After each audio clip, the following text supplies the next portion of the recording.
Why do humans ruin dogs? That is not a comfortable question, but it is the right one. Because somewhere between the wolf, one of the most perfectly engineered animals evolution has ever produced, and a dog that struggles to breathe while sitting completely still, something went wrong. And the uncomfortable truth is that nothing about it was accidental. It was chosen, repeated, refined over generations, by people who believed they were improving something that evolution had already spent 1,000,000 years getting right. How that happened, and what it is still doing to dogs today, is the story nobody in the dog world wants to say out loud. To understand what humans did to dogs, you first have to understand what we started with. The gray wolf has existed on this planet for approximately 1,000,000 years. Not 1,000, not 10,000, 1,000,000. That is 1,000,000 years of evolution refining the same design, sharpening the senses, strengthening the cardiovascular system, optimizing the skeleton for endurance, speed, and function across almost every terrain on Earth. A wolf can smell prey from miles away, can hear sounds across distances that would be silence to human ears, can run for hours without tiring, can regulate its own body temperature in conditions that would kill most animals. Everything about the wolf exists because it worked. Because the wolves whose bodies failed left no offspring, and the wolves whose bodies succeeded shaped every generation that followed. That is what selective pressure over 1,000,000 years produces. And then we got involved. For most of the history between humans and dogs, the relationship was functional. Dogs herded livestock. They guarded camps. They hunted alongside humans. They pulled sleds across frozen landscapes. They did specific jobs in specific environments, and the dogs that did those jobs best were the ones that bred. That kept a natural pressure in place. A dog that could not work could not survive. Function determined everything. But then something shifted.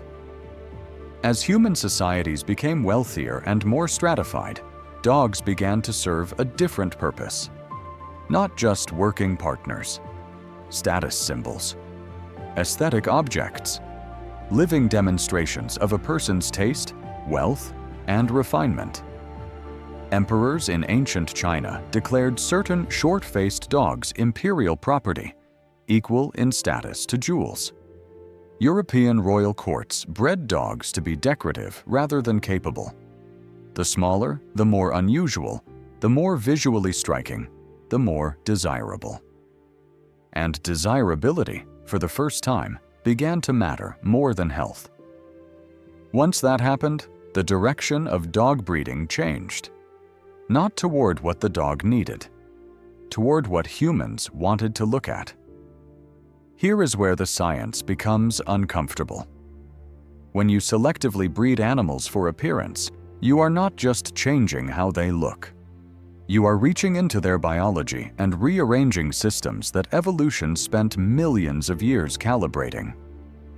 The flat face that makes a pug or a bulldog look a certain way to human eyes does not exist in isolation. It is attached to a compressed skull, a shortened airway, narrowed nostrils, and a soft palate that was never designed to fit the space it now occupies. Researchers studying brachycephalic breeds, the flat-faced dogs, found that on average a pug is 54 times more likely to develop obstructive airway syndrome than a dog with a normal skull shape. Not slightly more likely. 54 times. That means the characteristic most associated with the breed's appeal is directly connected to its suffering. The dachshund's elongated body, selected because humans found it charming, places extreme stress on a spine that was never built for that proportion. Intervertebral disc disease affects dachshunds at rates that dwarf almost every other breed. The German Shepherd's sloped rear, introduced and deepened through decades of show breeding, places continuous abnormal load on hip joints that were originally designed to work differently. In almost every case, the feature humans selected for came with a biological cost the dog has no choice but to carry. The relationship between humans and dog breeding changed permanently in the 19th century. The Victorian era gave birth to the formal dog show, and with it, something that would reshape dog biology faster than any period in history before or since. For the first time, dogs were judged against written standards. Fixed descriptions of what each breed should look like, precise measurements of skull dimensions, coat texture, ear placement, tail carriage. Breeders competed not to produce the healthiest dog. They competed to produce the dog that most closely matched an ideal written on paper by humans who had decided, often arbitrarily, what that breed should be. And those standards, once written, began to drift in one direction: more extreme, more pronounced, more visually distinctive. A flat face became flatter. A wrinkled skin became more wrinkled. A compact body became more compressed. Each generation pushed slightly further toward a visual ideal that had nothing to do with what the dog's body could sustain. Geneticists studying modern purebred populations found that the effective gene pool for many breeds is far smaller than their population numbers suggest. Decades of breeding within closed registries, always selecting from within the same gene pool, amplified inherited conditions at the same rate it amplified desired traits. The show ring rewarded the look. The dog paid the price. Here is what is important to understand about where this leaves dogs today.